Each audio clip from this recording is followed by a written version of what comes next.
Hi, this is Margo. This is Sunday afternoon, August the 29th, 2021. I hope everyone is safe and doing as well as possible. We made it through another week. I'm hanging in there. And today is my weekly update that I'll be putting on YouTube for my update on methane and sea ice. But before I get started on that, I wanted to show the big news is Hurricane Ida that has made landfall in Louisiana. Right now it's like 130 miles an hour. This is on Zoom Earth. And it made landfall at 150 miles an hour, which is a Category 4 hurricane.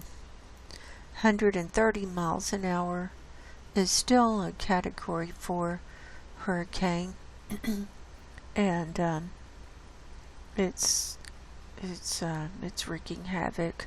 So I'm praying for everybody in that area. I know that there's a lot of rain.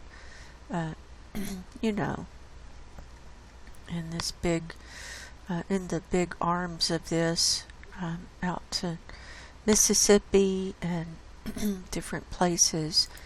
And here's the path of it, where they think it's going to go, that it's going to go up through Louisiana and then up into Tennessee. Mississippi, part of Mississippi, and then Tennessee, and then up and see all the way up into the northeast, and finally ending way up here off the coast of Maine, and that's on the 3rd, and wind speed at that point is forecast to be 40 miles an hour. So this is awful. It's just awful, and it's on the anniversary of Hurricane Katrina that hit the same place. That we displaced so many and killed a lot of people, and it's just awful. But in addition to that, I don't know if anyone has been reporting on what was Hurricane Nora over in the Pacific that has been skirting the west coast of Mexico. It's now a tropical storm, but it was a Category 1 hurricane, and it has killed one person and six fishermen are missing, and it's still coming up the coastline now as a tropical storm. And here's where it is now at well, let's see, 29th. This goes every 12 hours, so at 11 a.m. this morning, it was right up here.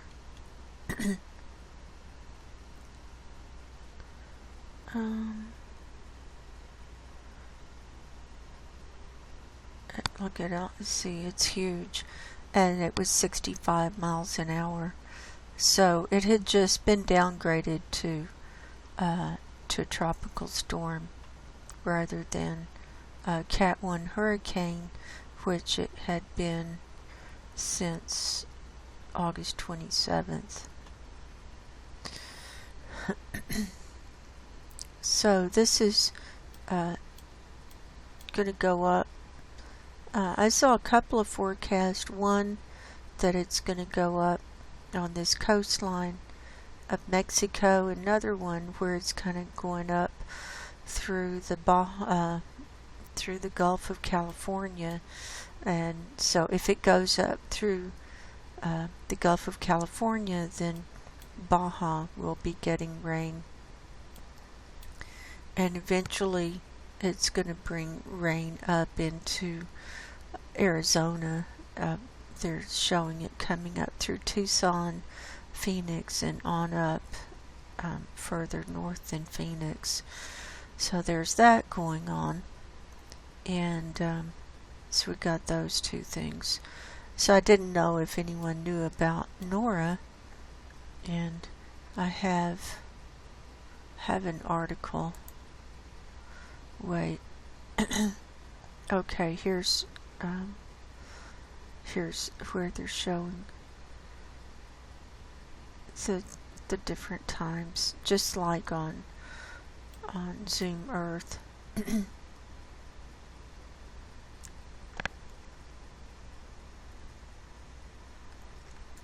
This is on Weather Underground. I have this is on AccuWeather, where it shows here it's going up. Well, I guess it's about the same trajectory, and see, going up this whole west coast of Mexico, and then ending up with rain up, not quite to Flagstaff, but going up through most of or a lot of Arizona. Here's an article. This is from NBC New York. This was published today. Hurricane Nora now tropical storm on Mexico's shore, 1 dead and 7 missing. Here's a picture of the boats, how they were tossed around.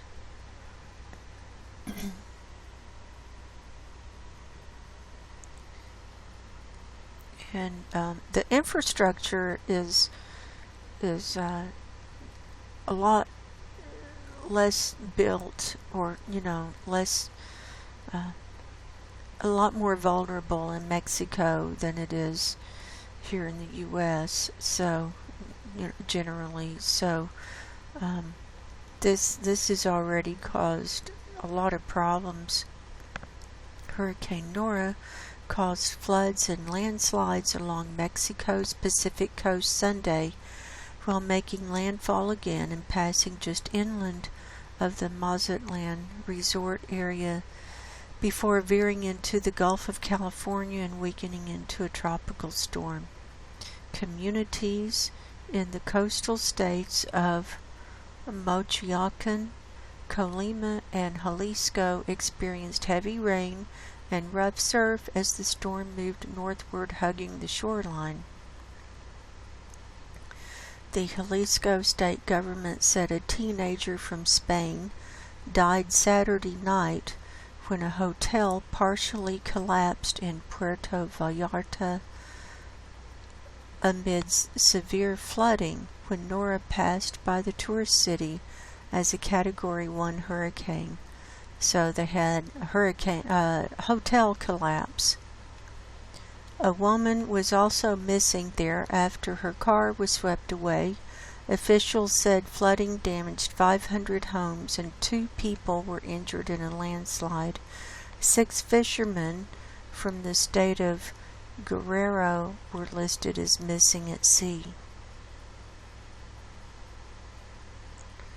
Nora's maximum sustained winds had weakened to 65 miles an hour, or 95 kph by mid-afternoon Sunday, and it was moving to the north-northwest at 12 miles an hour. Its center was about 105 miles northwest of Mazatlan. In Puerto Vallarta, 2 rivers overflowed during the storm and flooded part of the center of the town. A torrent of water shattered a bridge and took away part of a small 4-story boutique hotel where the dead boy was found Sunday night. after 8 hours of searching. The rest of his family escaped before the collapse.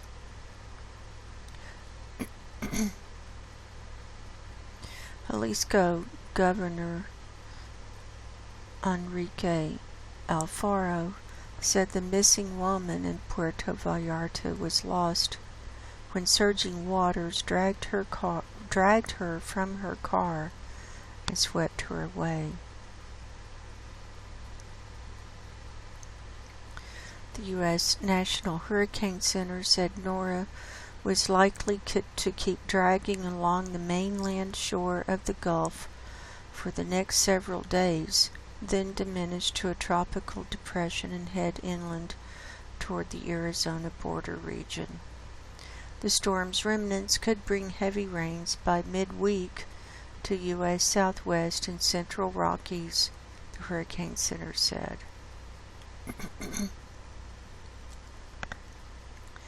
The center said some areas along the west coast of Mexico could see rainfall totals from 8 to 12 inches, with even more in some spots. So when you look at, here's a picture, here's NASA World View from today. Here's Ida down here in the Gulf of Mexico, and here is Nora over here in the Gulf of California. And they're both huge. Of course, the Ida is packing a bigger punch because the winds are so much faster.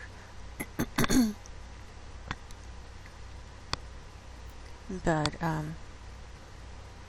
we're going to see more and more of this because of what's going on with the heating and the methane and the disruption of the jet stream and the AMOC and everything. So there's that. Now let's get into our show. I'm just praying for everybody. You know, God has put us where He wants us. You know, this is where we are, and for whatever reason. And these are the end times, and we're seeing collapse of the climate, collapse of society.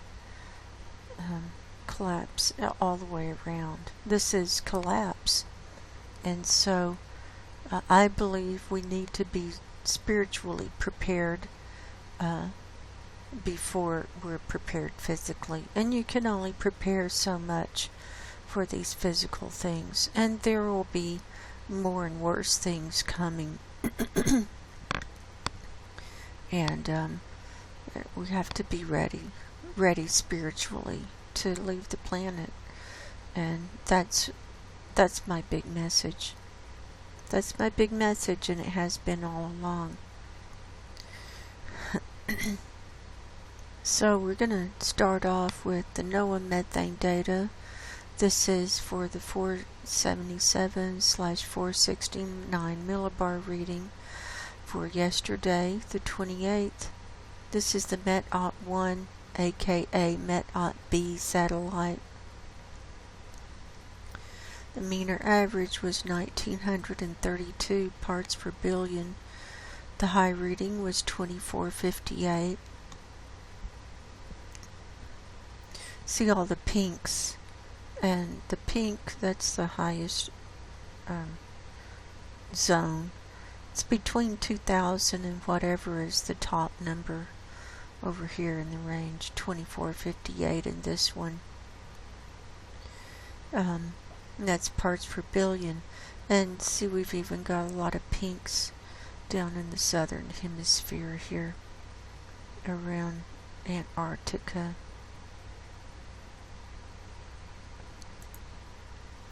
In the afternoon, the mean was 1932. The high was 2519, that one's up. On the MET-OP2, aka MET-OP-A satellite, the mean was 1909. The high reading was 2354. In the afternoon, the mean was 1907. The high reading was 2329. Here's our spreadsheet and chart, and here's the average for the 28th. It comes out to be exactly 1920 parts per billion. That's showing an increase since last week of 1.5 parts per billion. And so it's just now touching this line, which is 1920, that and last week when I did the chart, it added another 20 parts per billion, because it was going up so fast. So there we are, just touching 1920. Now it did slow down. In my last two shows, we saw it just zipping up. On the week of the 14th, it increased 4.25. Last week, by the 21st, it had increased 5 parts per billion. So it did slow down this week, so it was only 1.5. But it's still going up. We're still in the season for methane to be on the rise. And this time, a year ago, we were 19 parts per billion lower than we are right now. And since I started tracking all of this, March the 1st of 2019, we've increased 62.75 parts per billion. And last year we peaked out twice, once towards the end of September, and then the second time right here, these little twin peaks, in October at 19, what was it, 1904, I think, or 19, can't remember. Yeah, 1904.25 was where we peaked out last year. September 25th and then October 23rd.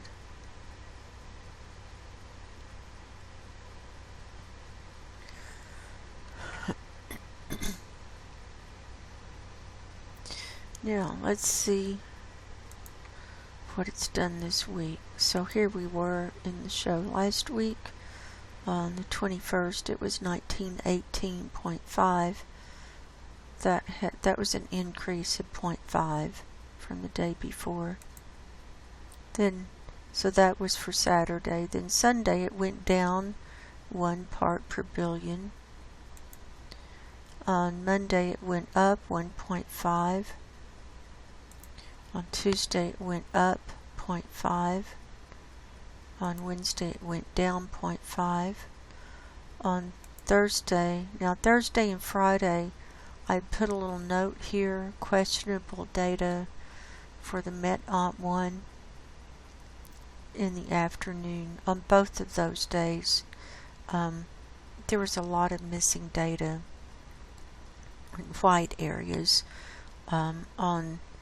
On the 26th, it was mainly over North America and the Pacific, and on the 27th, it was over Russia, a lot of Russia and Europe. So I put a little note there just in case we needed to look at that, because I just couldn't see how it had gone down. Just eyeballing it from CAMS, it just didn't look like a decrease to me. Anyway, the 26th showed a decrease of 0.75. On the 27th, it showed another decrease of 0.25. And then we saw now for the 28th, we had pretty much the usual data that we get in. We showed an increase of 2 parts per billion from the day before. Now, if it had been more in line with what was going on the 25th, it would have been an increase of only 1 parts per billion. So anyway, since last week it's gone up 1.5, and here it's gone up 19 parts per billion since this time last year. And I do track this on a daily basis and report on it on my Subscribestar page. And if you're interested in seeing reports during the week, I do a few videos during the week, and I post almost every day over on my Subscribestar page with different items. So we'd love to have you over there, and the link is in the description box below. And so here we go. Now we're on CAMS, Copernicus Atmosphere Monitoring Services. They're out of the EU. There's methane. And I have Saturday loaded up, Arctic view, and surface level.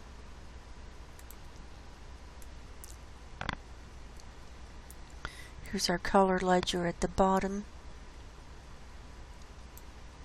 So the data is for Saturday, and the forecast period is for Sunday through Wednesday.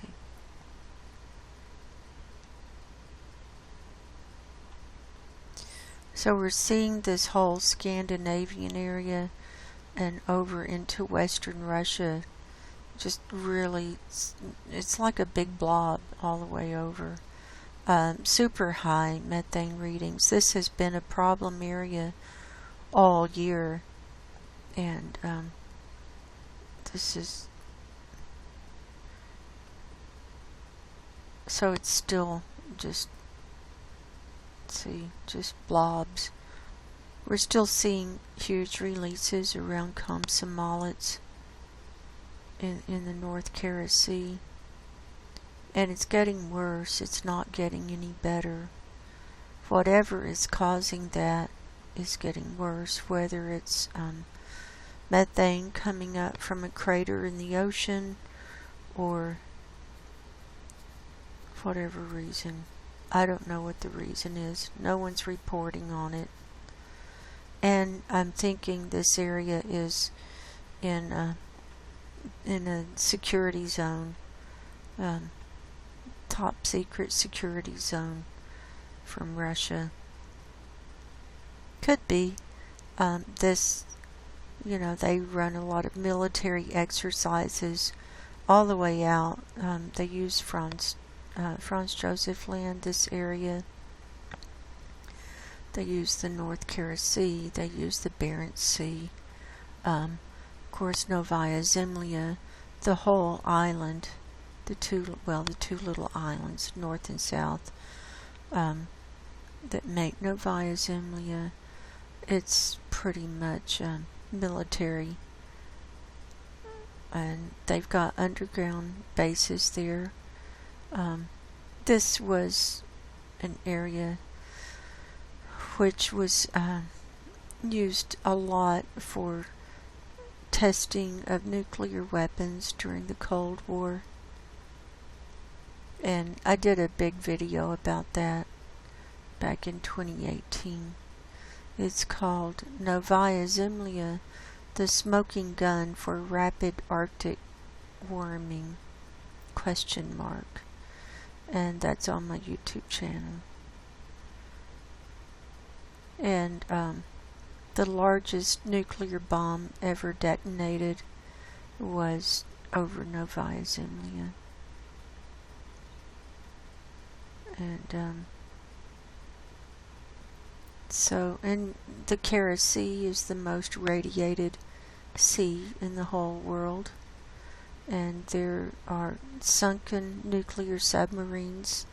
We don't know how many, and there's a lot of nuclear debris, fuel rods, and just debris that they dumped in the ocean, thinking that, oh well, it's cold, nothing will happen to it. And supposedly Russia is cleaning all of that up because of the shipping that they're wanting to do. One of the shipping routes goes right through here, right along, through and out through the Bering Strait. So, it's just tragic what we've done to our beautiful planet and God's creation. It's just really tragic.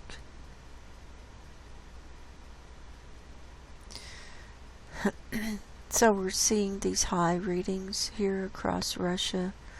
It is lower though. See, there's not a big blob here in Yakutia. Well, it comes back in the forecast period, but this is where a lot of the fires have been, and over into eastern Siberia. Now this area in southern Russia is really come to life. Also Korea, there's a whole area that's been a big wave, a dark wave, moving out from China across through Korea. We can see Alaska, the interior is coming back to life. We've got areas in Canada, which large areas which are just like big blobs of the dark methane. See here just south of the Hudson Bay, and this, they've had fires burning all summer up there. We're also seeing more green across the Arctic Ocean, and see the green, the Kara Sea is pretty much all green right now. So that's methane.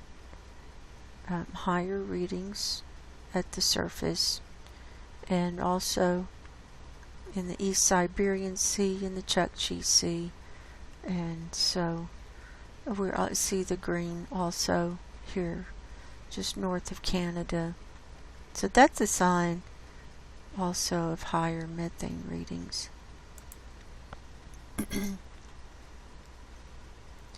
Now we'll go to the North Pole view.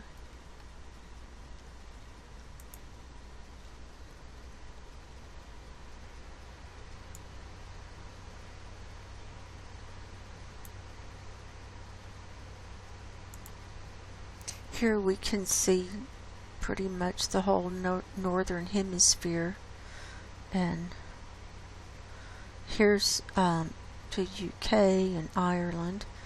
This is France here, Spain, Germany, all of Europe here. See, that's kind of coming back to life. Look at this wave moving out across the Atlantic from Europe. So that's a sign of higher methane. Okay, here's the Persian Gulf, it's filled up.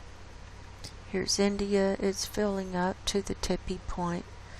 Here's China, it's filling up more. And see this wave moving out. Look at Korea. Look at this. Watch this. See, it's at the beginning. That's the tail end of the wave that had been moving out from China and Korea for the last few days. So that's at the tail end today or yesterday. can see it streams out.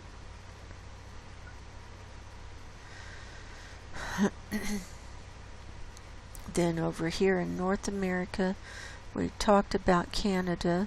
Then here in the US, we've got this eastern seaboard that's super high, and areas that have really really concentrated areas of methane. Now once this hurricane gets through dumping, we'll have high methane readings coming up through this Mississippi Valley, Mississippi River, Ohio Valley area. We'll have big blobs of the dark methane coming up.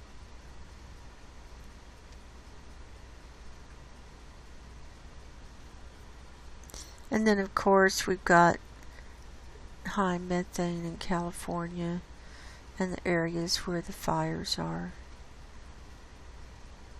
So also in densely populated regions you have high methane. Just goes along with it. Now we'll take a peek at the Antarctic.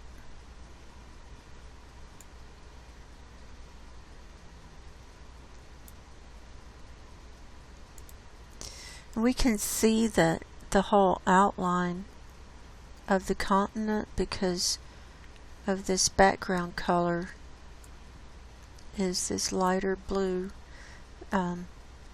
which is 1820 parts per billion, and the dark blue, see that dark blue creeping in, that's 1800, but the light blue has pretty much permeated now as the background color for the southern hemisphere.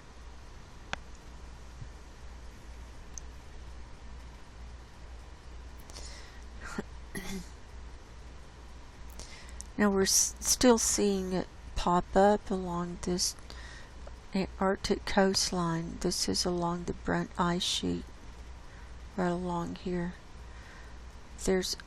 We're also seeing it come up on this western peninsula along this Larsen B ice shelf that's collapsed.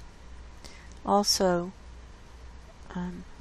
a little bit right here on the northern edge, and a little bit here at the Amory ice sheet.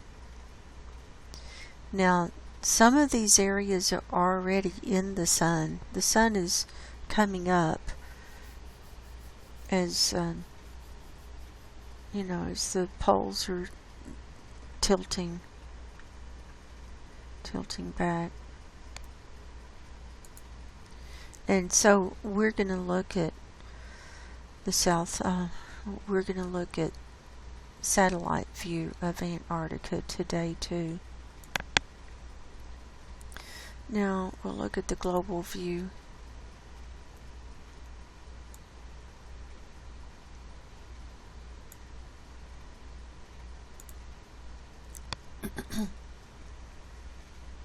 Yeah, as you can see, this light color is the primary background color now in this whole southern hemisphere.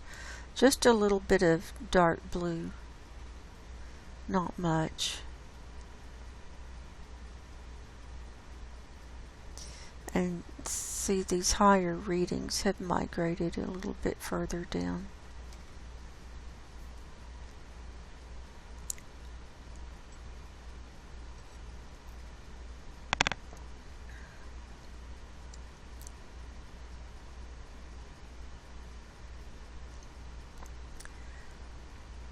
See this white spot? See where my pointer is? That's about in the Beijing, China area. And that's where it's off the chart. It's higher than the 10,000 parts per billion, which is what this is the highest reading.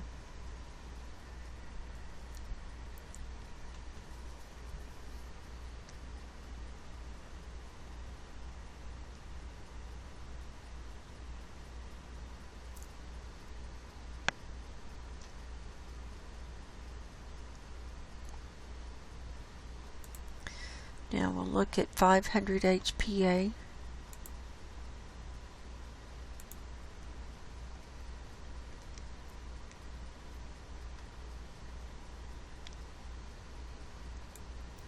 So here we have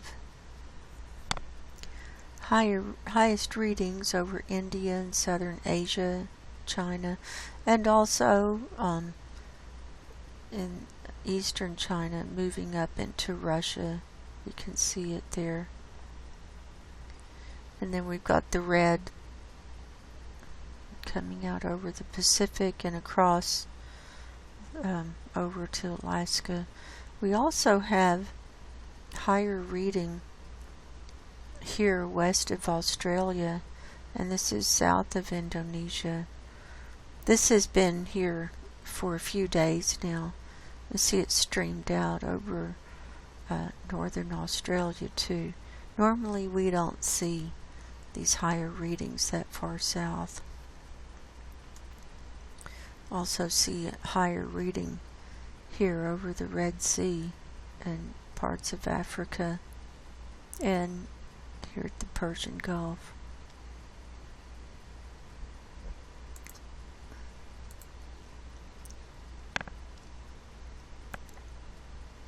Here's total column. See the red going all the way across. Then the darker, how it's all spread out. And this is the methane added up through all the layers for total column reading.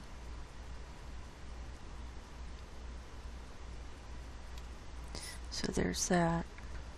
Now before we get started on sea ice, I just want to go through the rest of these pictures. This is sulfur dioxide for today. We've got highest readings over Alaska today. Now this, I'm thinking this is leftover. It had been, we got some high readings over here next to and south of Kamchatka, and it's drifted across the Aleutian Islands, so I think that's just left over from that. This is 500 HPA. Here's the ozone hole over the Antarctic today. It's thinned out into the danger zone in two areas. One primarily over the Weddell Sea and over this western peninsula, and then over this eastern, the whole eastern side and down south, and it's going down 3 layers down into the danger zone. This is thinking between this darker blue is between 150 and 175 Dobson units. Now last year during their winter time, we had the danger zone just covering the whole continent, and it got black, even went down into white, which was below the reading, below 100 Dobson units.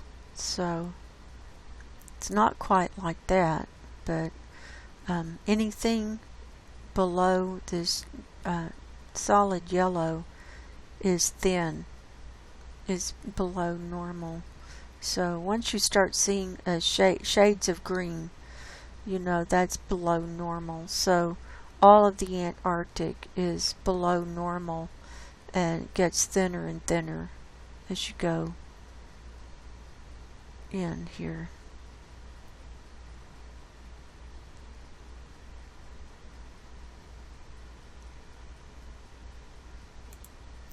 Here's the Arctic today for the ozone. We can see the green and the blue-green, or kind of, yeah, I guess this is blue-green. Look over Svalbard down to Norway, and then the green spreading out over this North Atlantic region and different areas of Russia. And this is from the smoke. It has just eaten away the ozone layer. And so this is really not good news for the Arctic to see the ozone this thin, because it lets in more radiation from the sun, so it'll heat up either the surface of the earth or the water or the ice that much faster. Here's the smoke for today. This is all from CAMS. And so it's really calmed down in Russia here. Here we can see in the northern hemisphere, the highest is here on the west coast, and it spreads out across and all the way across up into Canada there. And then in the global view, the worst is down here in South America with fires, and then Africa fires.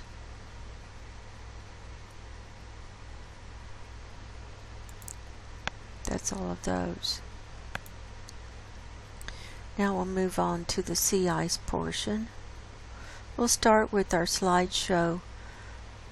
These are pictures that I download every day. This is from Climate Reanalyzer. This is sea ice and snow cover for today. And here's the Arctic. Here's Greenland. Let's zoom in on this.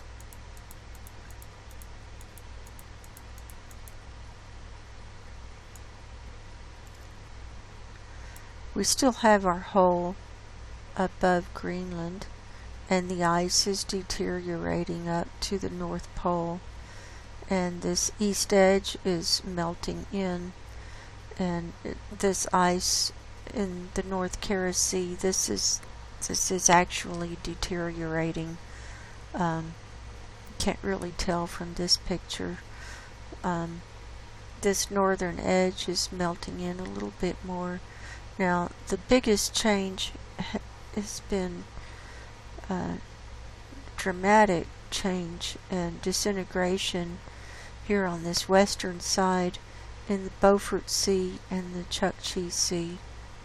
And there's a hole that's opened up here in the Beaufort Sea, and what was left of the thickest multi-year ice that had migrated down into the Beaufort Sea is now gone, and we're still seeing the melting in these tributaries in the Canadian archipelago.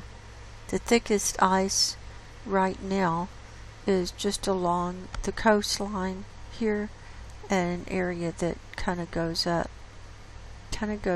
like an exclamation point here in quadrant 4, and just overlapping into quadrant 3.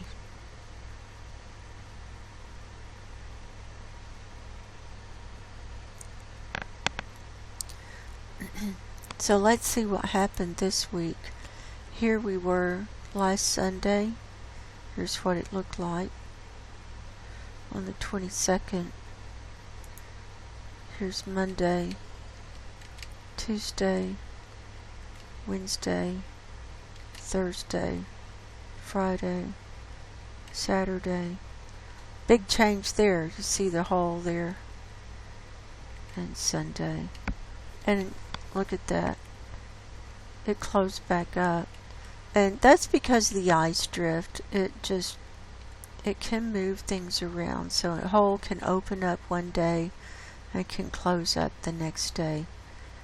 So that's where we're at with that. Now we'll look at the Navy model for the different things.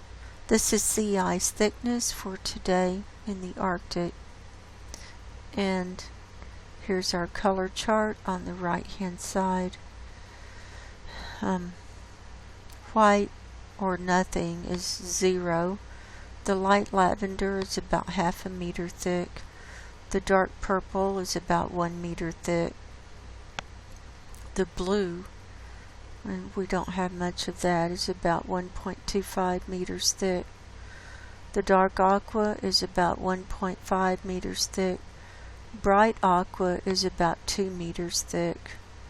The green is about 3 meters thick, and so on. And I don't think we're going to see any red today. So we might see a tiny bit of green and a little wisp of yellow. So maybe 3.5 meters thick. It's not going to be much.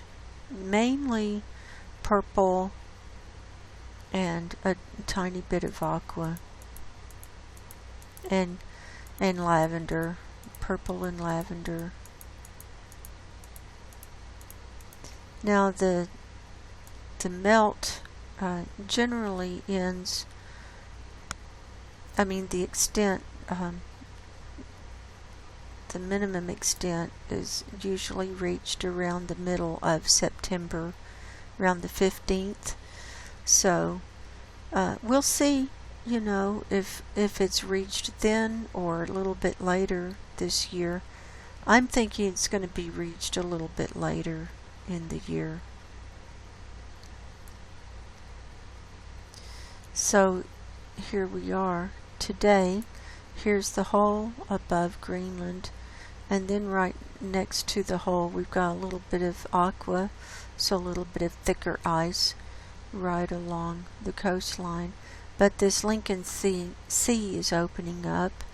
The nearest strait has opened up. We saw that. It opened up, a couple of weeks ago. Here, along this Ellesmere coastline, Ellesmere Island, see, it's like lavender. And here's the aqua and darker aqua as it's melting down. And this is what we've got left of thicker ice right here, just like right here in quadrant 4 and a tiny bit in quadrant 3, and then down here along the coastline, and then in these tributaries. But it's flowing out, it's melting, and it's also flowing out of the tributaries. So I don't know how much is going to be left of the thicker ice in 2 weeks, 3 weeks. Now today, look at the calendar. Today's the 29th. So September starts on Wednesday. The 15th is on Wednesday. So that's 2.5 weeks from now. Let's just say 3 weeks. What's it going to look like in 3 weeks? I don't know. I don't think they're going to call a blue ocean event this year, simply because of we're still going to have a lot of ice up here. It won't be very good ice. It might be little chunks here and there and a lot of open water, but they count all of that as extent. And because of that, I don't think they're going to call a blue ocean event. But we will have a lot of open water. We will have this will be way down. I'm thinking what we'll have left of the thicker ice is going to be right around in here. Just right. This is going to shrink down to right along the coastline 3 weeks from now. And a lot of this is going to be flowed out and melted, and the Beaufort Sea will be open for the most part, and of course this Laptev Sea opened up early, and over here in this East Siberia Sea and Chukchi Sea, a lot of this will be gone. This will be quite thin, and we'll have big holes just all along. And I don't think we're going to have any of this aqua ice left, because it's sliding down right now. So that's kind of my thought.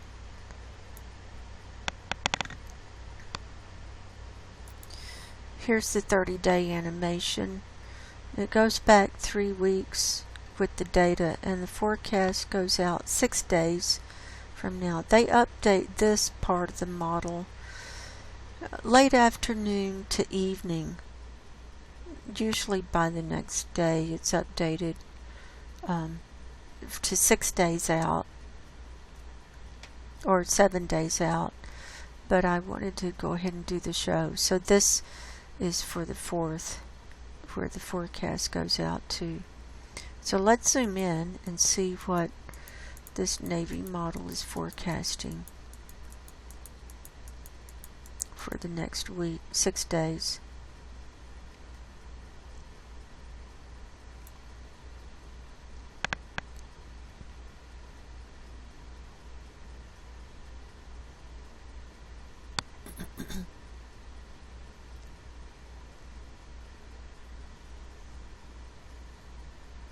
Now we've had some colder air temperatures over this Arctic basin for a while, and I think that's slowing down the melt.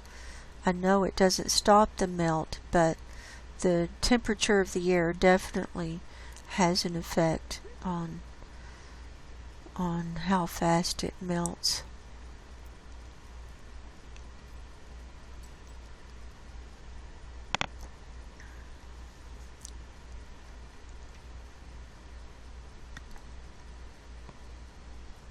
So I'm going to stop this. Okay, here we are at the end of the model. I'll show you, just so we have it on record. Here it is for the 4th, which is next Saturday. We're still showing some aqua here by Severnaya Zemlya.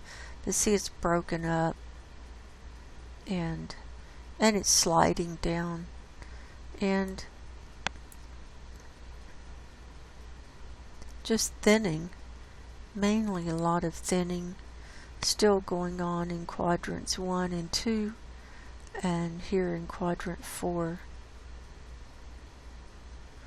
And look how the aqua is almost gone around this Canadian coastline. And then see it sliding, see how it slides.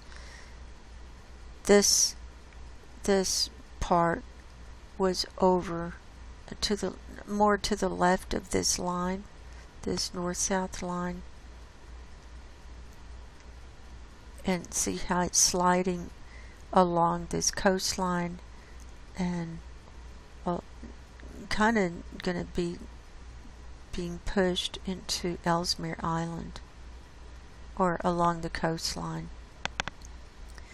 There's a system set up right over the Beaufort Sea. It's been here for at least a week, maybe longer, and the way the ice drift is going, it's pushing this ice up along the coastline right now. So let's go back. Here we are today, what it looks like. So we'll see how this moved back, this kind of head part of the exclamation point. So let's click through and see what happens this week.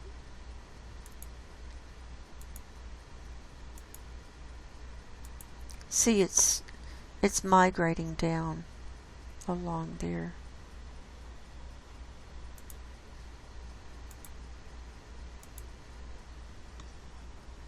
Okay, here it is at the end.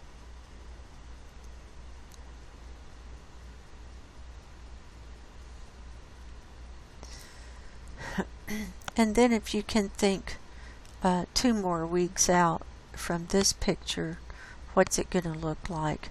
I'm thinking this is going to be smaller and it's going to move up a little bit more. It might even be sliding down into the Lincoln Sea.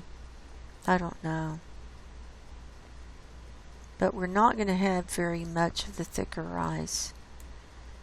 If any, aqua, just this, I think it's going to be gone along these coastlines. And there may be a little bit in these tributaries. Here's a little wisp of green and yellow here, but that's it. We still have a hole north of Greenland, but I think the ice drift is pushing it back down along the coastline. So there's that. Here's the Beaufort Sea ice thickness for today. Here's the aqua, see, along the coastline. This is Canada. Alaska is down here. Here's open water around the coastline. You see these little nubs. That's what's left of that multi-year thick ice that we saw migrate down over the winter time. And where you see the white swirls, this is where it's opened up. It's open water, a lot of open water in there. Here's the 30-day animation. Now this does go out to next Sunday on the forecast. Now watch see the aqua? That's what I'm looking for. It looks like it's kind of moving. Maybe it's going to settle along the coastline. I don't know. And then, you know, once it starts refreezing or cooling off up there, then the ice drift will, you know, it tends to keep pushing the ice towards the coastline, and then it piles up and gets thicker along the coastline.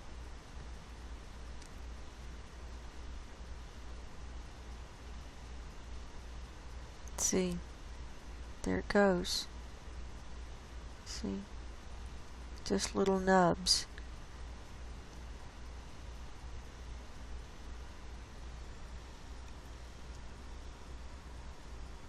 Okay, here's the last day. And see, this aqua is going away along this coastline. It's getting thinner along this coastline. The aqua is. So, we'll see what happens. I will be reporting on it. Now we're going to hop to the Antarctic. Here's sea ice thickness for today. Now, I had mentioned in my show last week about the open water around the coastlines and wondered about the thinness of the ice. And someone left a comment that they thought that it was because the ice had been sliding off and it was warmer water. The ice had been, I think, sliding off of the, you know, off of the glaciers, and so there was warmer water.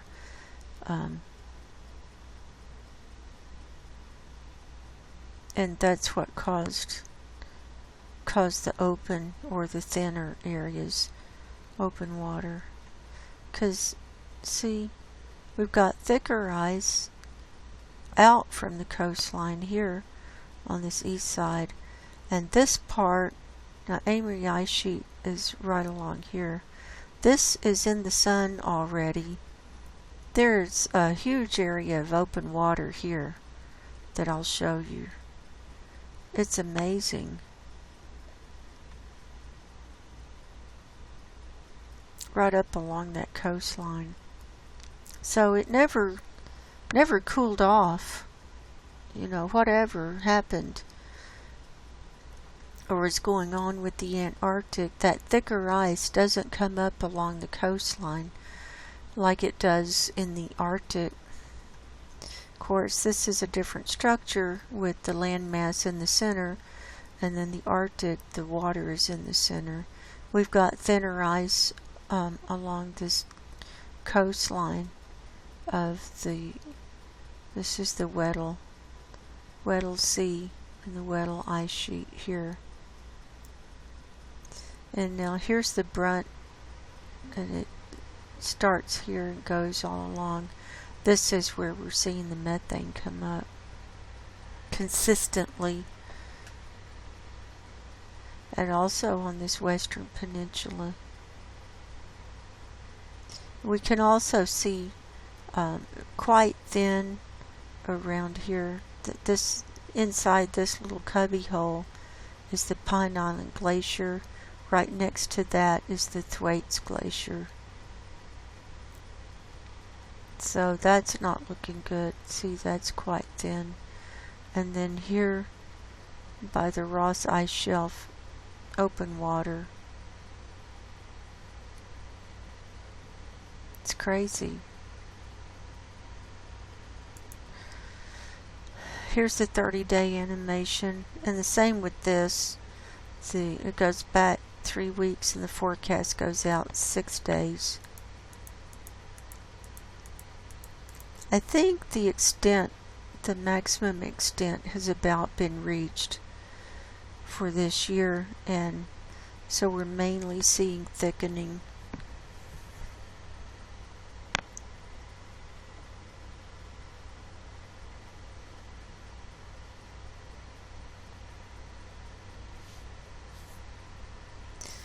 So you can see this ice grow thicker here in the Ross Sea. See, it goes. See the aqua showing up?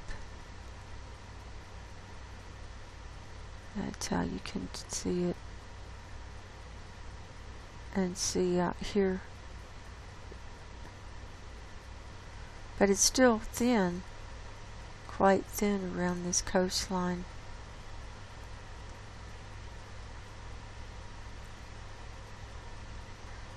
And then over here by the Amory ice sheet, see, same thing.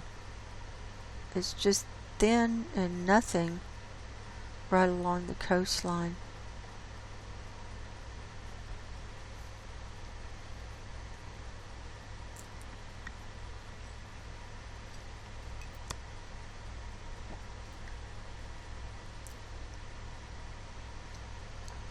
So there's that. Alright, moving on. I know these shows are long and you know, if you need to take a break, that's okay. I tend to go into detail about everything because I taught for so many years, taught piano lessons for so many years. So, let's go over Climate Reanalyzer next. Now here, these are maximum temperatures for today. We do have, see, the colder air over this whole Arctic basin, and then the green is above freezing. That's right next to it.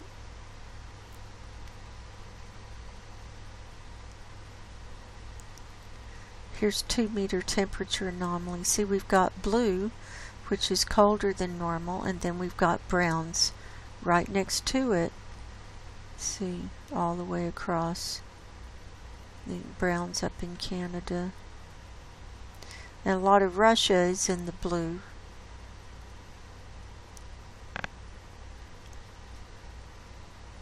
Here's the flat view. And see down here, in the Antarctic, where the reds are, that's where the ozone holes are, where it's the thinnest. So that's warmer than normal.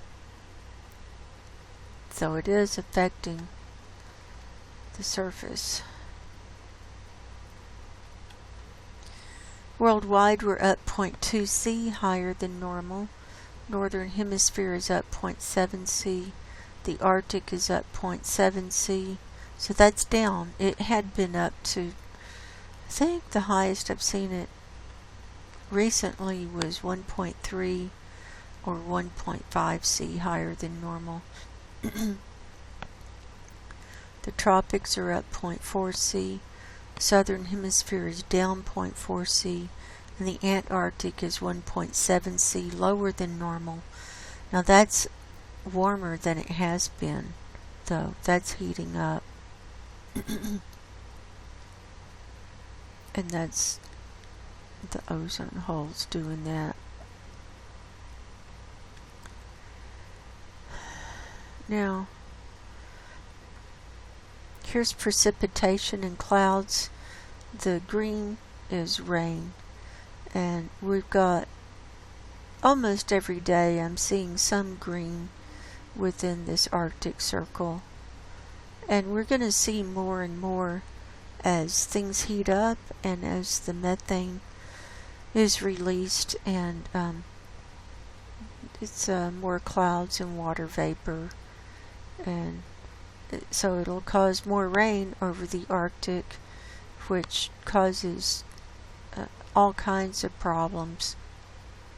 We've got, wherever it's raining in Russia, I know they need it because of to put the fires out, but that's also thawing out the permafrost. And see, it's raining here in the Fram Strait. We've got rain from Russia over to Alaska and over the Bering Strait. We've got a little bit of rain here over Canada. Then here's where our system is set up in Chukchi and Beaufort Seas, and we've got snow going on there. Now here's the flat view. So here's Ida coming into Louisiana, and here's Nora. See Nora. It's affecting a lot of Mexico. See.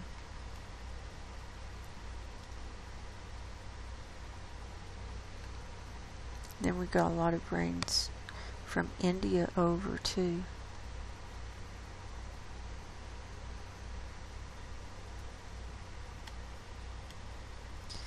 Let's see. Let's look at, here's the sea level pressure. See this low system up here. The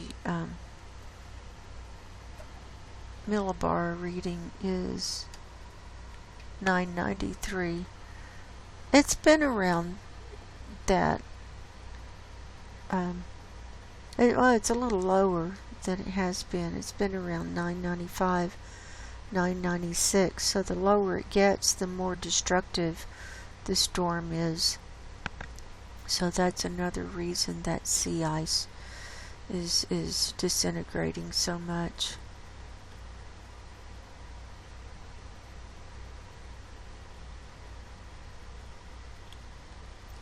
Now, let's look at the jet stream and see, it's right here, circling and counterclockwise.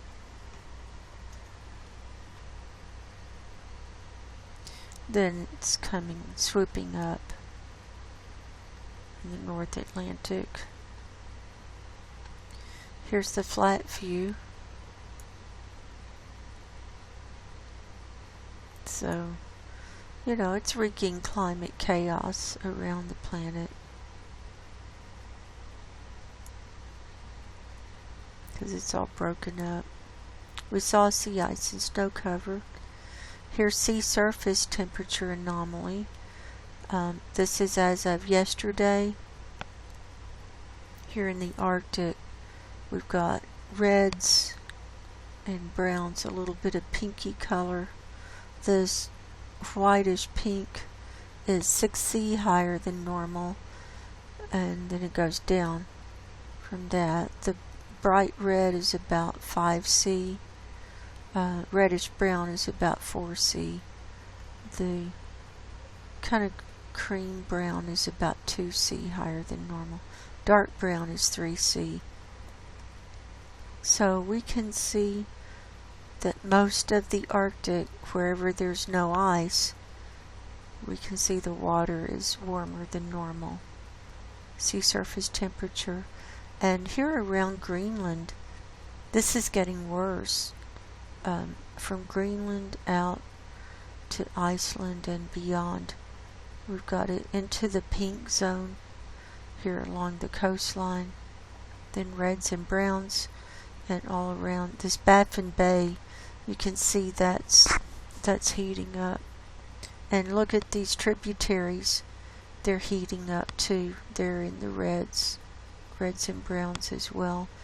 And then all along this Alaska coastline is brown.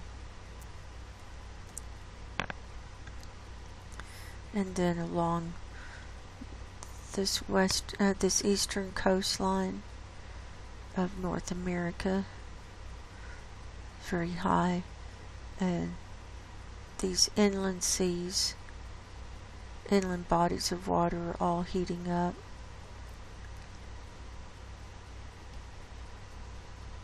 Here we are, the flat view. Look at this Sea of O coast. It's red, and then it's brown around Kamchatka. The Caspian Sea, it's all brown. The Black Sea is brown and going into the reddish brown. The Mediterranean is almost all in the brown now. And here's our blob turning red if you're in the North Pacific. We can also see down here around this Baja Peninsula, it's brown. So that's this Hurricane Nora coming up. And then the Gulf of Mexico, that's in the brown. And then you can see for yourself all the other brown areas.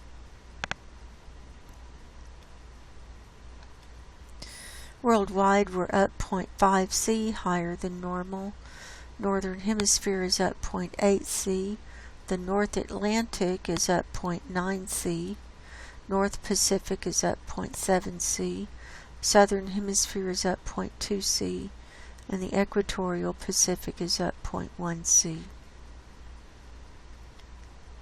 So this North Atlantic is just really it's out of control. So, you know, we could have the methane bomb go off anytime, especially with this red around Greenland. There are methane stores in these sediments really all around the planet, but a lot up here in the Arctic, not just in the Laptev Sea, but also in the Kara Sea and Barents Sea and around the coast of Greenland and Baffin Bay. It's all around. So there's that. Now, next we'll look at, this is National Snow and Ice Data Center, Sea Ice Index.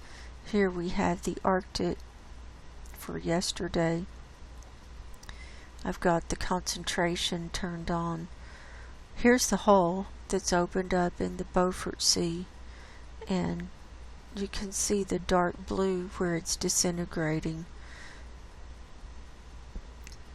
and where you see white, kind of solid white, that's where it's most concentrated, and that correlates with what we saw on the Navy website.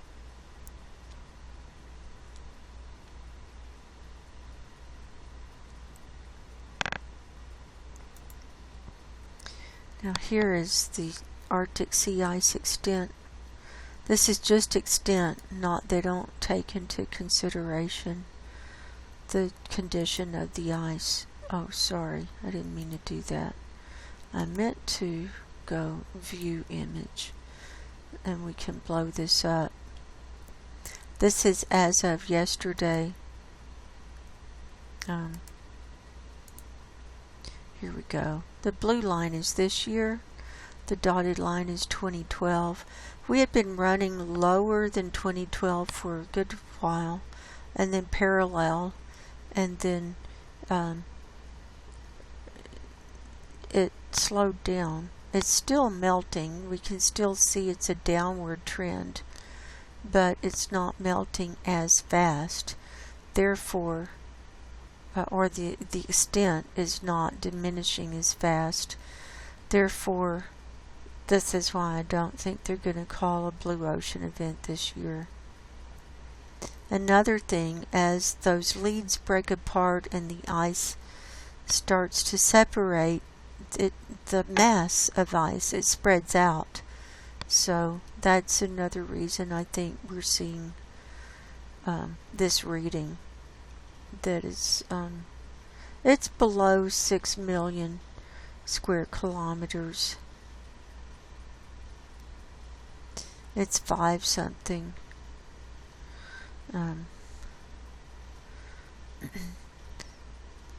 But this is, they don't put last year on here. I wish they would, so we could compare where we were last year.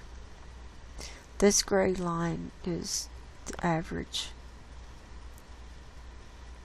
So there's that.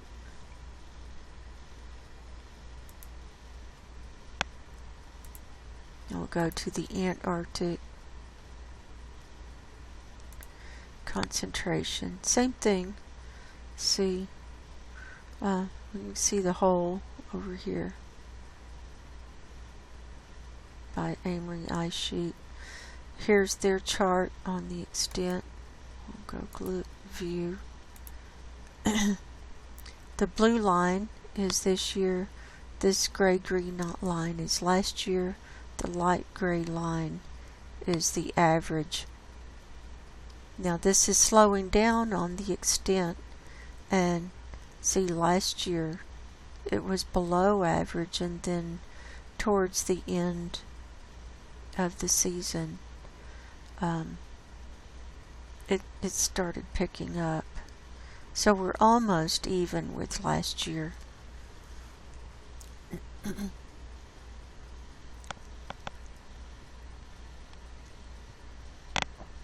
Now we'll move on. We already saw that. Oh, if you want to see the smoke, this is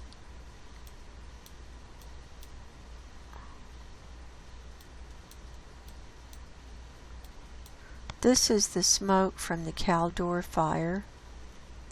This is the smoke from the Dixie fire. But this is a little deceiving. If you look at Zoom Earth, you can really see how the smoke is blowing. So let's turn off the water layer and let's go back.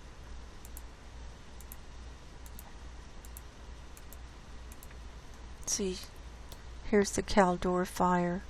It's 19% contained. It's coming up to Lake Tahoe. It's destroyed, what they say, I think 400 or 500 structures, a lot of houses. People are having to evacuate, and it's almost up to the lake, Lake Tahoe, and we're getting the smoke from there. I'm up here, so we have smoke again. This is the Dixie fire. It's still burning, and it's split up, and we've got a big burning area on the south end, a big burning area up at Lassen Park which is a dormant volcano area, and it's been burning at the volcano. See, Lassen volcano wilderness, and so the fires are just burning all the way through there. So that's not good to have fires at volcanoes. It's just not good at all. And it went around, it's already burned, around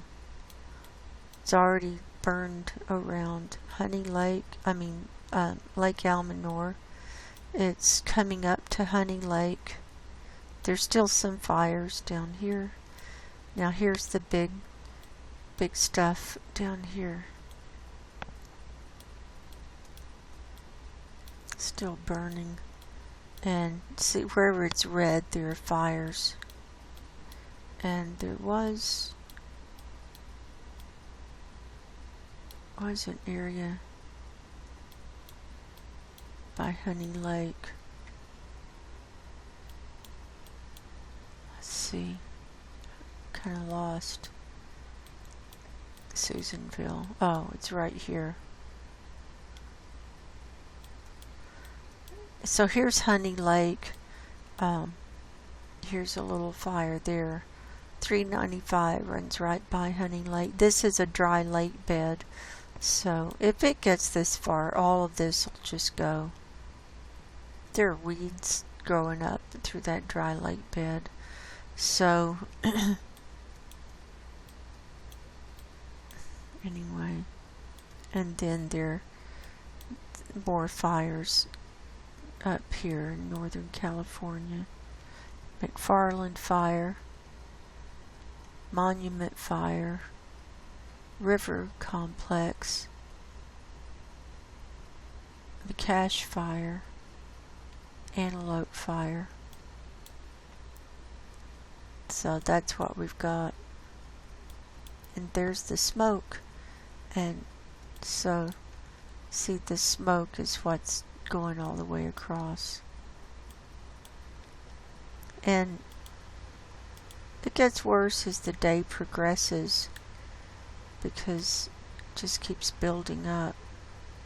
Here it was at 340. See, look at that.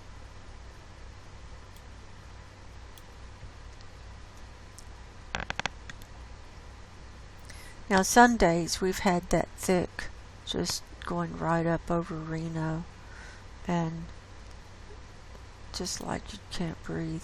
And see now, the fire from the Dixie, the smoke from the Dixie fire is coming down. See, so we're getting one or the other pretty much every day. So there's that. Okay, now we'll move on.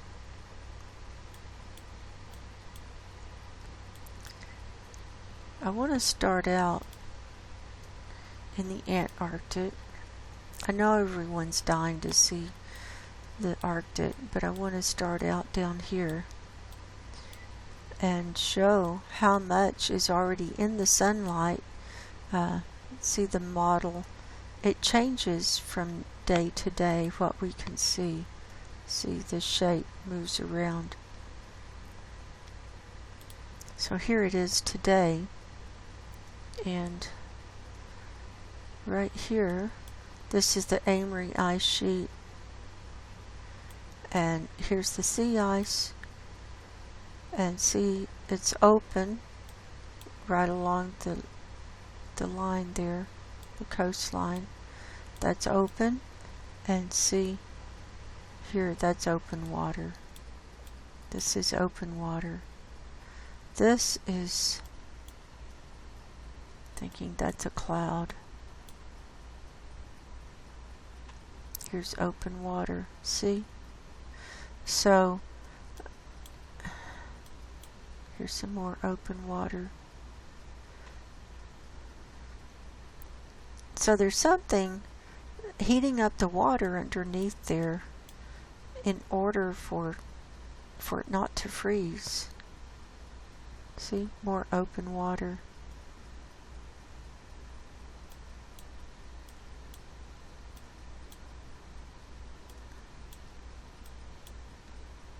Otherwise it would have frozen.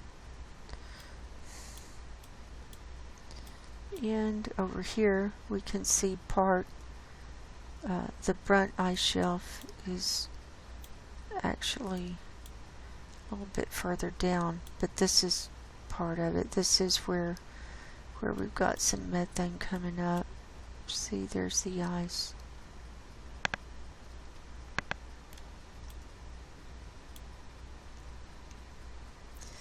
And here's this western peninsula. Look at that. And we had an earthquake right down here at one of these little islands. I don't know which one. Had one yesterday down there. And the here's South Georgia Island. Right over here. South Sandwich Islands is where that string of earthquakes have been going off, the big fives, for a couple of weeks now. Remember, it started out with an 8.2, and we turn on the blue marble layer. So here are the islands, and there's actually sea ice down here all around these islands, and the earthquakes are happening to the right all along here. And this is the ice edge here. So it's not very thick, but this is where those earthquakes are going off. I'll show you right here. It's this area.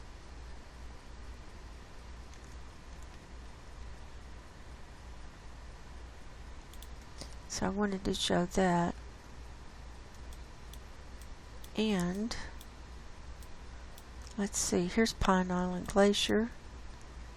This is actually a good view today. See, this is open water down here. See that? There's a cloud there. This is Thwaites Glacier and the tongue coming down there.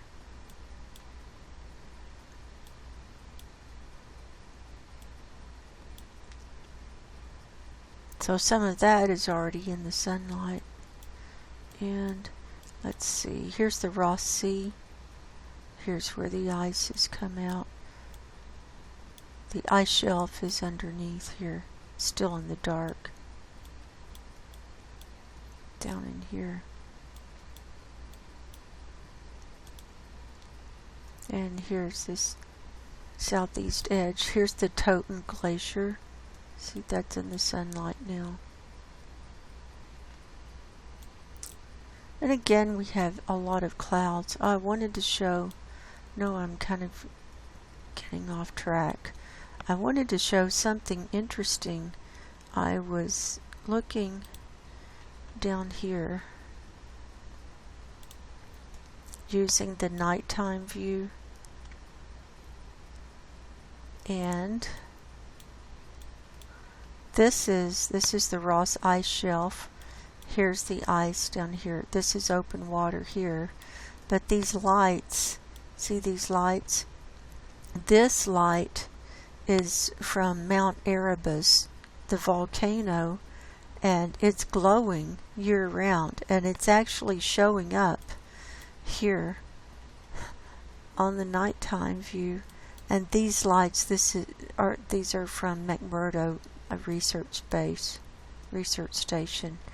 But I thought that was amazing that you can see that.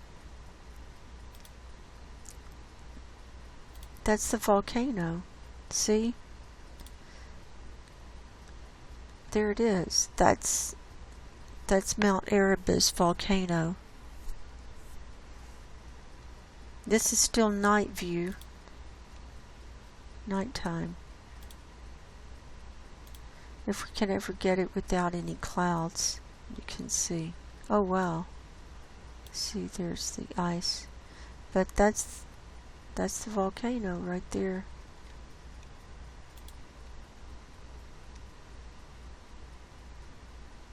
So, if we click through, and then right up here is the research station. Now watch. And the model changes as the Earth tilts. Now here we're starting to see lights at the McMurdo station. Right down here is the volcano. Watch this. Look at that. Here's the 25th, 26th. There's the light, the volcano, and the research station. Here's the 27th, and here it is today.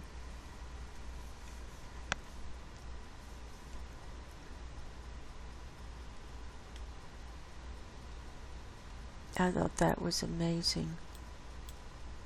And another amazing thing is all this open water next to the ice shelf. So, okay, enough of that. Let's move on.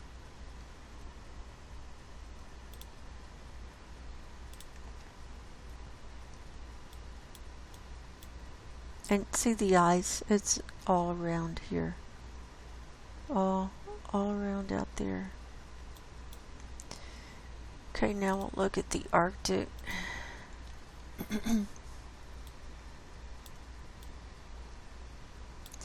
Now first we'll look at it with the sea ice concentration layer, and I'll turn off the clouds so we can see it better. Where is,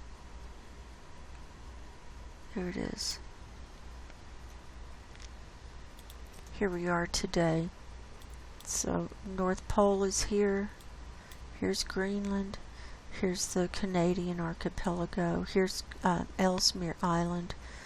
Here's Alaska. See all the open water around the coastline there. Up here is Russia. Here's the Laptev Sea. Here's the Kara Sea. Here's that thicker ice that's kind of huddled up next to Severnaya Zemlya. Here's this eastern ice edge. This is Franz Josef Land. Here's Svalbard. We've had some earthquakes up here this week, right in the Fram Strait. And look at the colors where it's in high melt. It's deteriorating fast.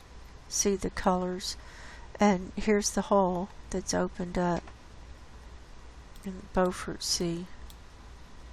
And then, so that's open water, but then there's a lot of open water between the pieces of ice as it's breaking up. We can also see by the yellow and the green that the ice is deteriorating in the interior here. Also, there's a little yellow dot right next to the North Pole. So the ice is breaking up next to the North Pole. And earlier this week I saw ice opening at about the 88 degree north latitude and also 89 degree north latitude. We can see it peeking through the clouds. So the most concentrated, this correlates with what we saw on the Navy website, is see the whitish area coming up, kind of like a weird exclamation point, but it's sliding, it's migrating up and moving down towards Ellesmere Island. So that's what we've got today. So we'll go back. Oh wait, what am I doing? Here's today. Sorry. So you can see the change from yesterday to today. See, this hole is even bigger, and there's more more deterioration going on.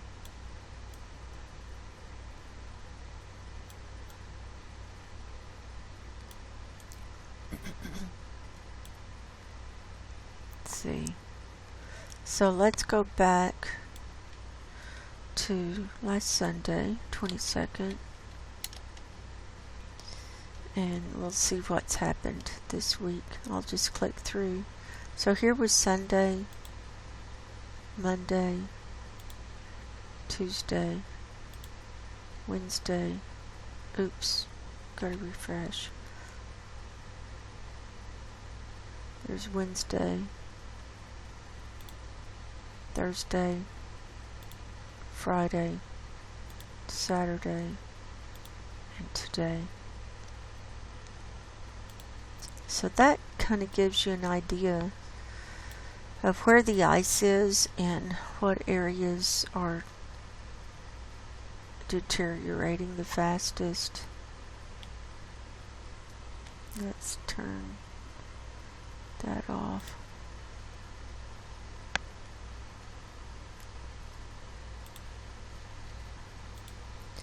And now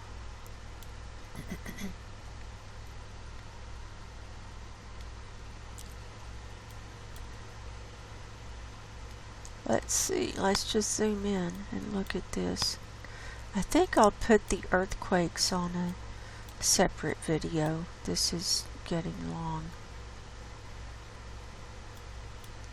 I know I like to put them all together because it kind of finishes everything out. But anyway, maybe I'll leave it all together. I think I will. I was just thinking out loud. So here we are. Here's Greenland. Here's that whole north of Greenland, and we've got a lot of clouds here. It's hard to see. Now, just going up. Let's turn on. Let's see.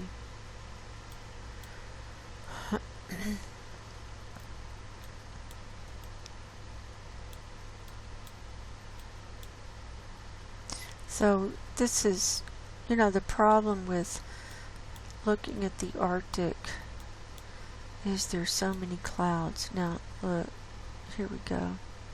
See all that open water? It's really opening up.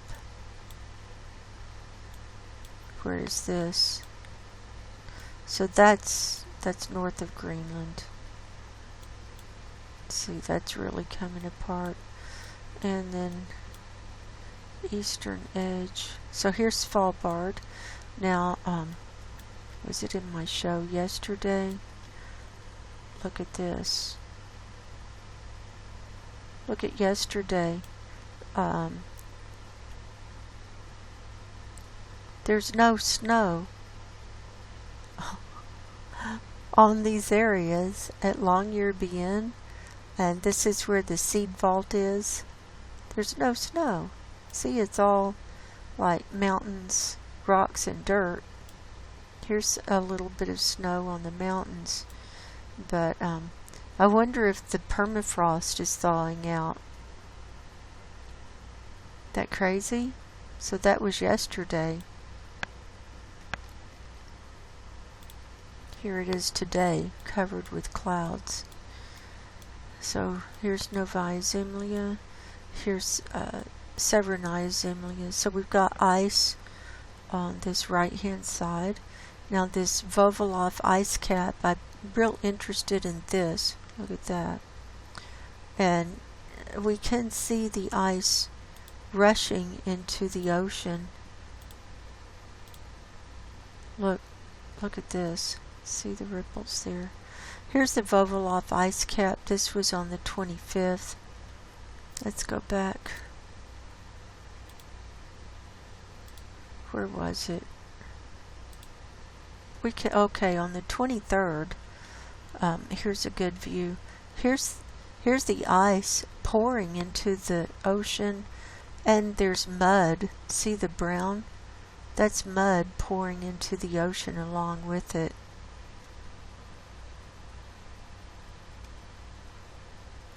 So these ice caps are melting, and some of these islands, they've got lots of ice caps. Like, I think there's like 4 or 5 just on that one. But see the melting? And there's no snow. The snow's gone. Look at that. So that was on Monday. Here was Tuesday, Wednesday. See, you can see it pouring in, and you can still see the mud there. And here's the sea ice out here. I'm wondering if this is adding to the sea ice a little bit.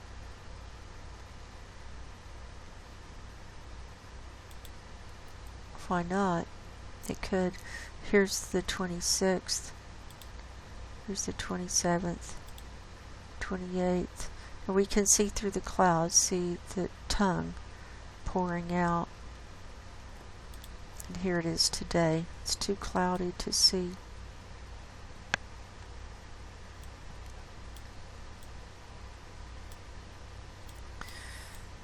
Okay, here's the Kara Sea. These are clouds. There's no ice here. Here's the Russia coastline. Here's New Siberian Islands. And just all cloudy. Here's the ice edge, the north ice edge. See that? Now we've got a cut and paste here. See the where it's a different picture right next to it. That's a different satellite view that came in. But look at all this open water. See? So that water where there's no ice, that's absorbing heat and radiation from the sun.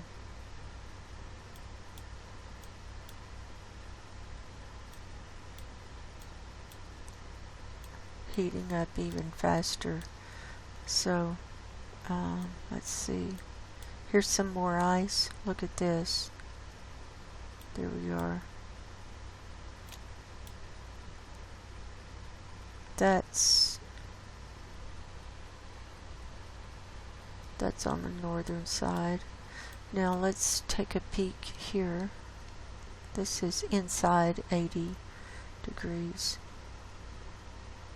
Look at that. Right over here, that's 81 degrees. But this is where that storm, see, it's a big system that's sitting right over, and so it's churning up the ice and pulling it apart. And where we can peek through the clouds, we can see what the ice looks like, and it doesn't look very good at all. See all that open water?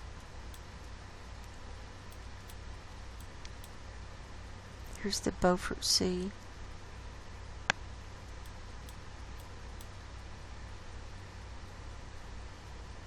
There you go. And then here's the Canadian coastline. Here's Ellesmere. And then here's the Lincoln Sea. And see, the ice is moving out. It's pouring down through the Nares Strait.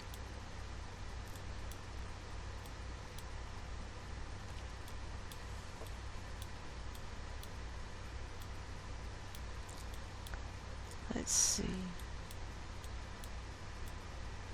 It's gonna show. We saw that. See if we can get this coastline. Here's yesterday. This is a good picture. See, here's the ice.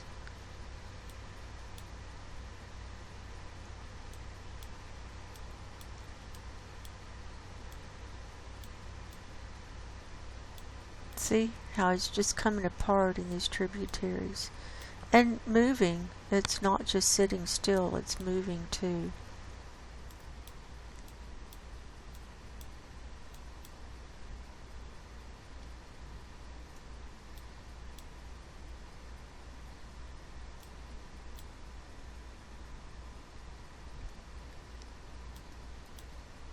So here was Greenland yesterday, this northern edge. Let's see. Where was it?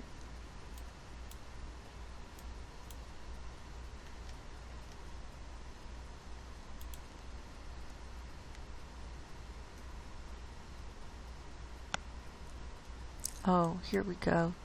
See here? I know it's a little blurry, but this is open water. That's 89.5 degrees north latitude. It's almost, here's the North Pole. See? That's the ice breaking up. The dark spots there.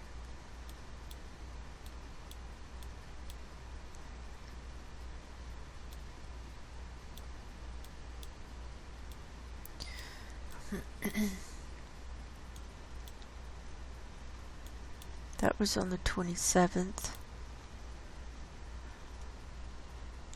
See what else. 26th.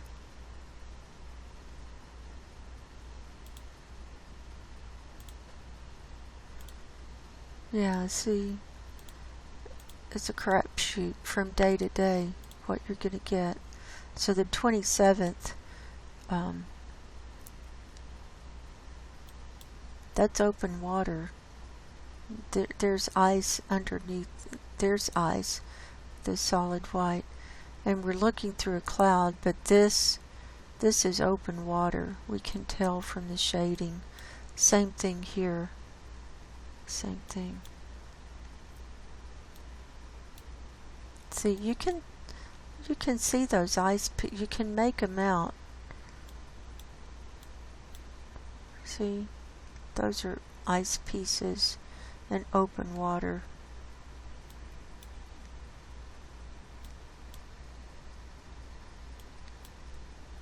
Anyway,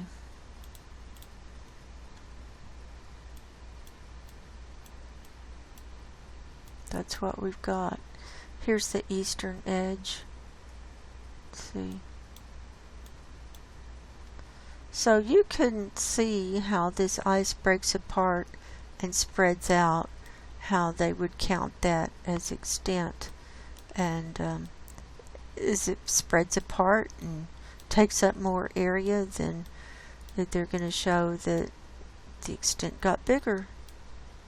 And yes, it did, because the ice broke apart and moved out instead of being held together.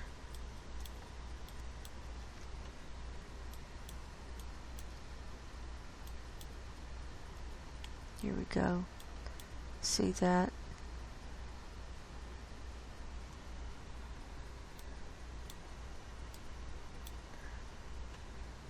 That's on the northern side.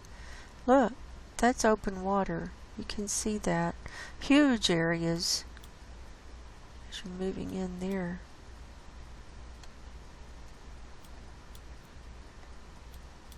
Here's some. See the lead opening.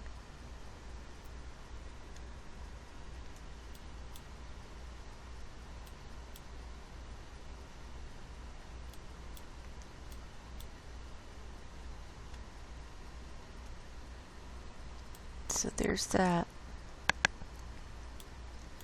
So that's what we've got for today. Now we'll go over earthquakes. I took these pictures earlier this afternoon. 347 worldwide. And look at all of this movement along this bottom. This is this Antarctic plate. See all of that. Here's the western tipping point of the Western Peninsula. That's in the sun now. Here, this is along the South Sandwich Islands. We've got another one here just south of Africa and another one here in the Indian Ocean. and then one here in the middle of the Atlantic Ocean. So much plate movement, it's just incredible. Here in the lower 48, we're seeing 196 today. Southern California had 69. There's a little swarm going on at Pear Blossom, 31 here today at Pear Blossom. This is Ridgecrest in Searles Valley area, 16 today. Here in western Nevada, over to Mammoth Lakes and up to Colville, which is not too far from where the fire is burning. The Caldor fire, we've got 57. We've got a 3.4 at Smith Valley. We also had a 3.4 at Mena, Nevada. There are two in this picture. This is looking down at the Reno area. A 1.4 near Doyle and a 1.5 just north of Lake Tahoe. Here along the San Andreas fault line there were 4. The geysers region had 30, the largest being a 2.9 at Cobb, and then a 2.3 at Hayfort, California. This is the Pacific Northwest over to Yellowstone. Only 2 in the Yellowstone region, and so we got 10 total, so 8 over here in the Pacific Northwest. Let's see, up here in this northwest area, coming down along this Cascadia zone. We've got 5 in this picture, Texas and Oklahoma. We had what was this? A 2.9 El Indio, Texas, just on the Texas-Mexico border, and then 4 up here in Oklahoma, 2s and under. Here is that 4.9 in the middle of the Atlantic, northern middle Atlantic ridge. Puerto Rico had 5 today. Here's one on land, a 5.1 at Comahin, Mexico. That's right down here on the Gulf of Mexico side. We've got 5 in this picture. This is just south of Madagascar. That's in the Indian Ocean, 4.7. And then on the other side, here was a 4.9, South Shetland Islands. And then here, south of Africa, 5.3. And then a 5.0 and a 4.9, South Sandwich Islands. Hawaii had 83 today, and Kilauea has been swarming for the last few days, off and on. And here's a close-up of the Kilauea area. This is the volcano, the crater, and here's the rim, and then we can see they're coming down along the flank. 65 here. I think a couple of days we had 200, kind of in the same pattern. So we got 65 from the crater all the way down, and it's spreading out into the ocean. Alaska area had 49 today. Here we're looking in the Kuril Islands and Japan. So we've got a 4.7 here south of Kamchatka in the Kuril Islands region, and a 4.5 off the coast of Japan near Takahagi. We've got 4 in this picture in the South Pacific. We've got 2 at Tonga, a 5.3 and a 4.7, a 4.4 at Parapat, Indonesia, and a 4.6 at Salvacion, Philippines. We've got 3 in this picture, 4.8 at Barkhan, Pakistan, 4.4 on the Tibetan Plateau, Xinjiang, China, and a 4.3 at Paros, Greece. That's all of those.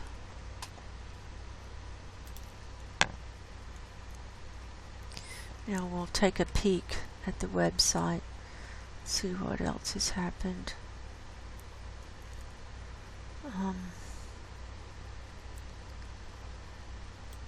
Let's see. Let's zoom into Hawaii. So we've got 108. How many at kilowatt? Uh-oh. My mouse is doing its thing. 88 here. So that's about the same number. Well, it's up. But, yeah, it's still swarming. It's up a little bit. And I think that's it. Uh-oh. We got a new one here. This is right on the Juan de Fuca plate out in the ocean at 2.7. And, you know, you can see most of the activity is along this west coast in California, and then coming up from Searles Valley up through Walker, this is called the Walker fault line, and coming up to Lake Tahoe.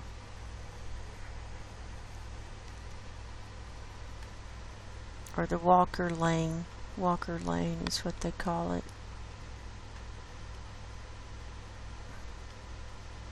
So that's the show for today, and I will always like to finish with a Bible chapter to bring our focus back to the spiritual, because like I said, I believe we're living in the end times, and I think everyone needs to get right with God and Jesus, but that's your own decision.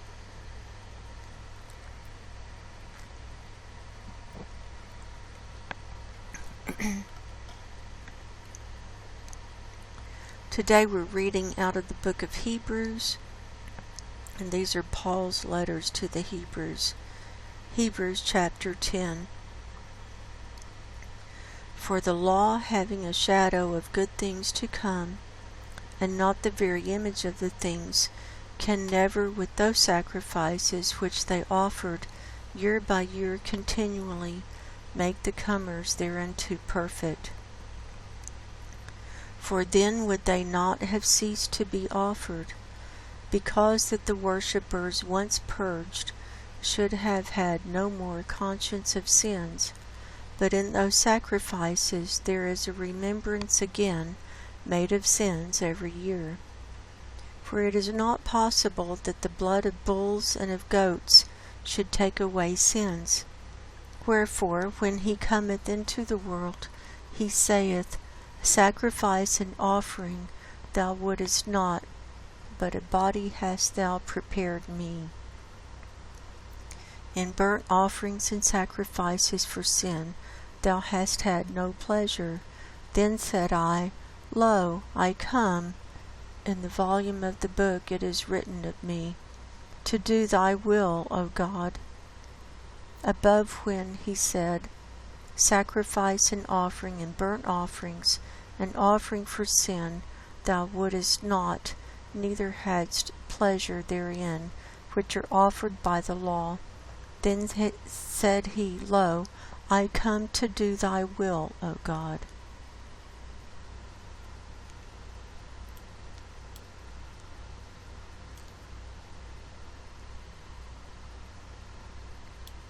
He taketh away the first, that he may establish the second, by the which will we are sanctified through the offering of the body of Jesus Christ once and for all. And every priest standeth daily ministering, and offering oftentimes the same sacrifices, which can never take away sins. But this man, after he had offered one sacrifice for sins forever, sat down on the right hand of God, from henceforth expecting till his enemies be made his footstool. For by one offering he hath perfected forever them that are sanctified, whereof the Holy Ghost also is a witness to us. For after that he had said before, This is the covenant that I will make with them after those days, saith the Lord. I will put my laws into their hearts, and in their minds will I write them, and their sins and iniquities will I remember no more. Now where remission of these is, there is no more offering for sin.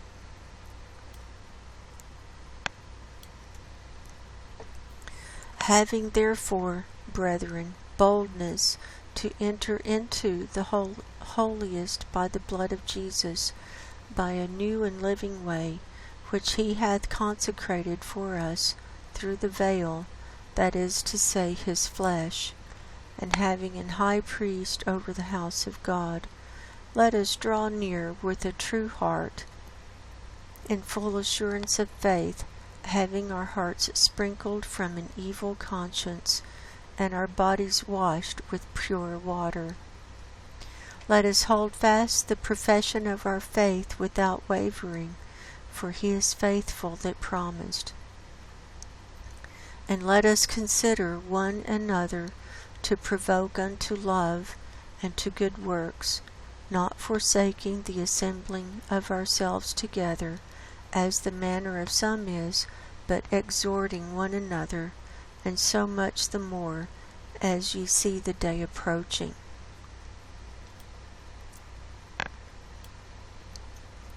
For if we sin wilfully after that we have received the knowledge of the truth, there remaineth no more sacrifice for sins, but a certain fearful looking for of judgment and fiery indignation, which shall devour the adversaries.